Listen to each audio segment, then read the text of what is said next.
I think the biggest advantage to having a national food policy would be the wide-ranging effect it would have on rural America. A national food policy would not only address nutrition and malnutrition and hunger in this country and across the world, really, but it would also address our struggling rural economies, where we know that food systems are one of the pillars of our rural economies. That's probably those two major reasons that a national food policy makes a lot of sense. Well, the food system is a really complex beast that is one of the backbones of America's economy. In rural areas especially, it's one of the only constants that has employed people and kept our rural economies somewhat sustainable in some areas.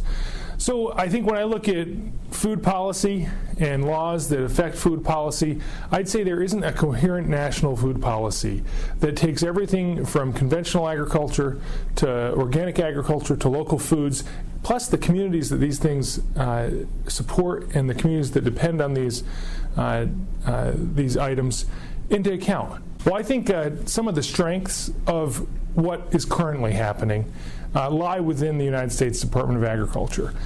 Since President Obama came into office in 2009 to 2014, so just 2 years ago, you look at the work that Secretary Vilsack and the department did to grow the local food sector. Local foods in 2008 were about $5 billion in our economy. Today, they're closer to $12 billion. That's not by accident. I think what happened was we have industry, we have government, and we have consumers realizing the potential and demand for local food. However, that $7 billion growth in local foods wouldn't have happened if not for a strategic plan and executing a strategic plan that resulted in growth. USDA, in just those years, invested in more than 29,000 different local food projects, from food hubs to farmers markets to value-added agriculture. That's the kind of thing that can happen when you have a strategic plan and execute a strategic plan that has buy-in from multiple government agencies and multiple stakeholders.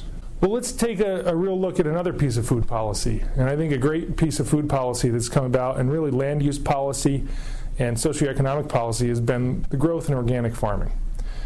Organic farming was not something the government came up with. It was a grassroots effort that local entrepreneurs saw the potential and saw the demand and grew that industry by multiples year after year after year to today, where it's a mainstream piece of our food economy.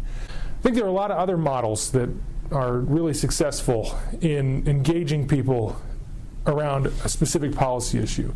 When I think of the last 8 years of the Obama administration, President Obama established the White House Council on the White House Rural Council. The White House Rural Council.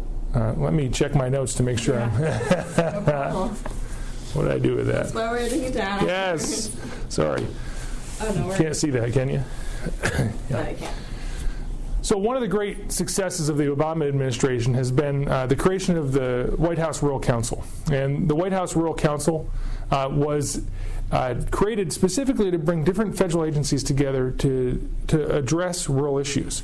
Through that program, through that council, I believe it was established by an executive order. It invited not just government agencies, but also leaders from rural America to come in, entrepreneurs, other government officials, to come in and talk about issues that are facing rural America. And out of that came a Rural Jobs Accelerator, which invested millions of dollars into our manufacturing economies in rural America.